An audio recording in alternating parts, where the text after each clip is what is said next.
All right, Dodgers Nation, welcome back to Dodgers Dugout Live, the #1 Dodgers podcast and Dodgers show on YouTube. And we've got the latest Dodgers fan favorite. This guy is becoming the myth, the legend, Ben Rortvedt joining us. I told him your latest nickname, Benny the Rortvedt Rodriguez. We talked about the Rottweiler. What is your nickname that your teammates give you?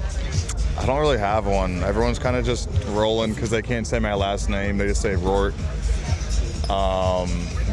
Everyone says Benny Biceps. That one's kind of old, but I don't have one, so I just go by Ben. Ben's short enough. Well, the most important thing is you have come up and you've made an impact. I asked Dave Roberts a couple days ago just his takeaway from your experience here, and he said that he's been over the moon and that there's never a bad at bat. The relationship that you build with these pitchers. So the first thing I want to ask you about is how have you been able to build that relationship and that trust with these guys so quickly?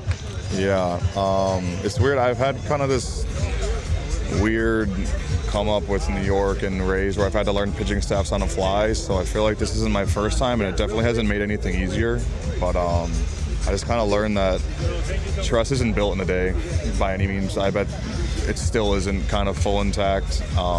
The more you can show up, the more you have conversations, the more you're in the fire with the guys, the more you show you care, the more you're out there catching early bullpens for them, really getting a feel for stuff. It's gained. It's gained through experience, so it's always a work in progress, as everything is in life. But yeah, it's slowly and hopefully surely, and it's just what it is, honestly. And the pitch framing. Everyone talks about the pitch framing. What is the biggest key to being a great pitch framer? Making sure strikes are strikes, and then possibly getting some balls. I think the main thing is, I think the framing can get kind of overblown sometimes, but you just want to capitalize on as many strikes as you can to flip counts. So I think the main thing is just keeping that strikes in the zone aren't called balls, and if you get some strikes along with that, I mean, that's great. And Ben, I just want to know from you, just the whirlwind it's been. I mean, you start the year in a different organization. You're here with the Dodgers, a team that World Series aspirations, the most talented team roster-wise in the league. Just how's it been just with all these stars in the pitching staff to be able to handle them? What's it been like for you, just the whirlwind of joining this club? Yeah, it's been incredible. I still haven't really kind of wrapped my head around it. I try to be really where I'm at with what I'm thinking. And it's been really fast. I mean, this year's been, early in the year was extremely tough for me. It's probably one of my hardest years. I thought I did a good job catching. I didn't hit, and had to take a good look at myself in the mirror. In spring training, I never got comfortable. I was trying a lot of things, and I kind of got back to kind of where I was last year and just be able to compete in the box. So obviously got traded here, which was a good scenery change. There's extremely smart people within the organization that have helped me out.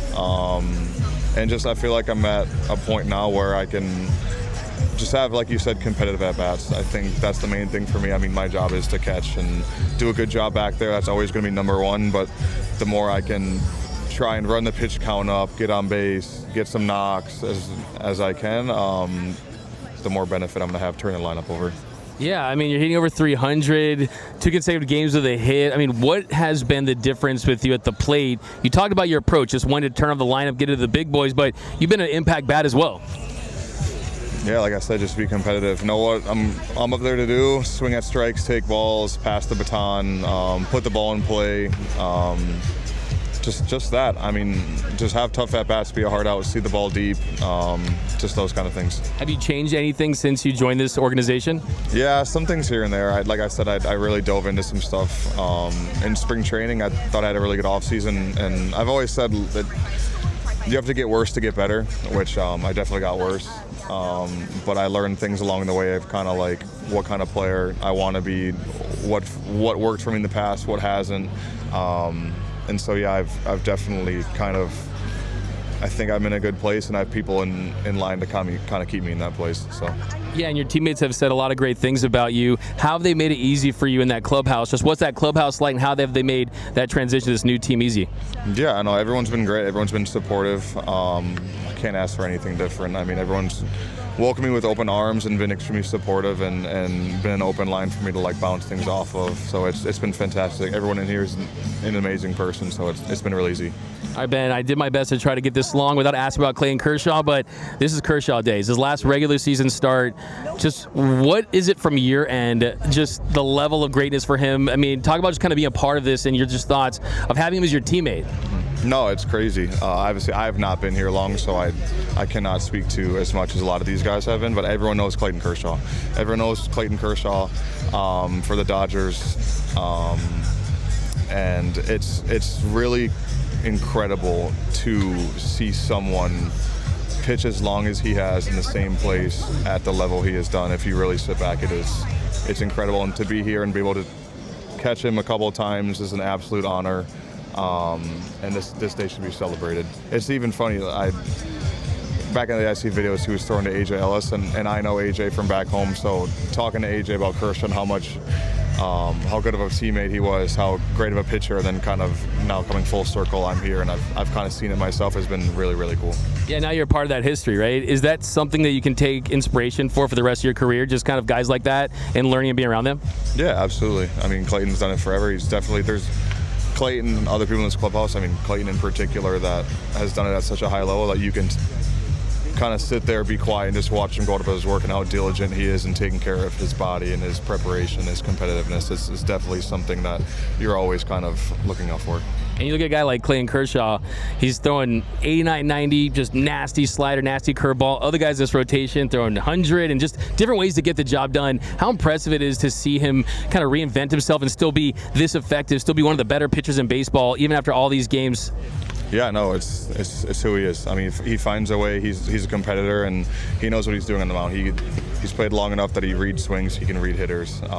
He's an extremely fun catch. Can you feel that intensity when he's out there? Like, it uplifts the team, it feels like. Yeah, it does. I remember the first time I caught him, I was pretty nervous, actually. I remember I got behind the plate, and I was like, all right, like, it's another pitcher, but this is very important. So who's calling pitches in those situations? I'm doing my best to call him.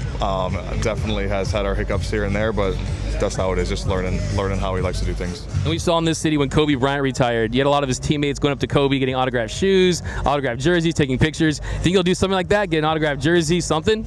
I'm not very good with that stuff. I always regret it with the teams that I've been on. I've always kicked myself, and playing the sport, being in the locker room, you don't want to really kind of hoard guys like that, but I might ask for something because it is Clayton Kershaw. So awesome. We're here with Ben Rortvedt, Dodgers catcher, fan favorite. Everyone loves this guy right now for good reason because he's helping this team win a lot of games. The bullpen has been a part of the conversation for the last couple of weeks. They've had some struggles, but you see the talent in there. It's those same guys that really got the job for this team, or guys have had a lot of success in this league. What have you seen from the bullpen lately, and how confident are you that they're going to be an asset when the postseason rolls around? Yeah, those are our guys. Everyone knows what they're capable of.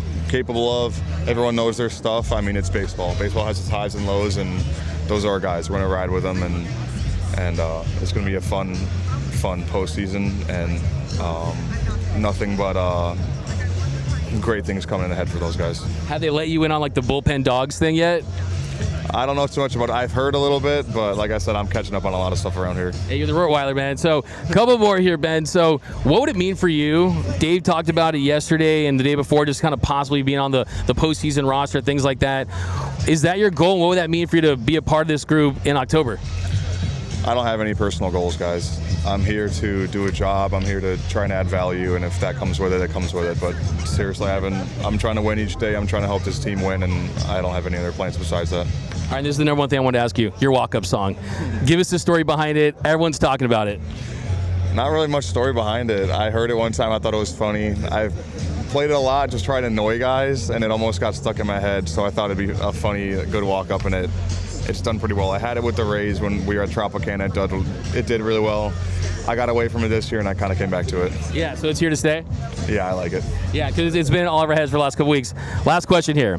Your Dodgers teammates, you're in a bar fight, and you can pick two of your Dodgers teammates to have your back. Who you picking, Ben?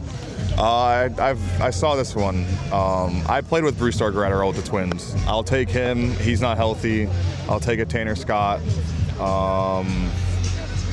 I'll take those two guys. Awesome. Yeah, that's what everyone tells me. I got to get a new question. I've been asked this for a couple of years. Everyone says Bruce-Dar, Tanner Scott's going, but Ben, congratulations on all your success. All right, man.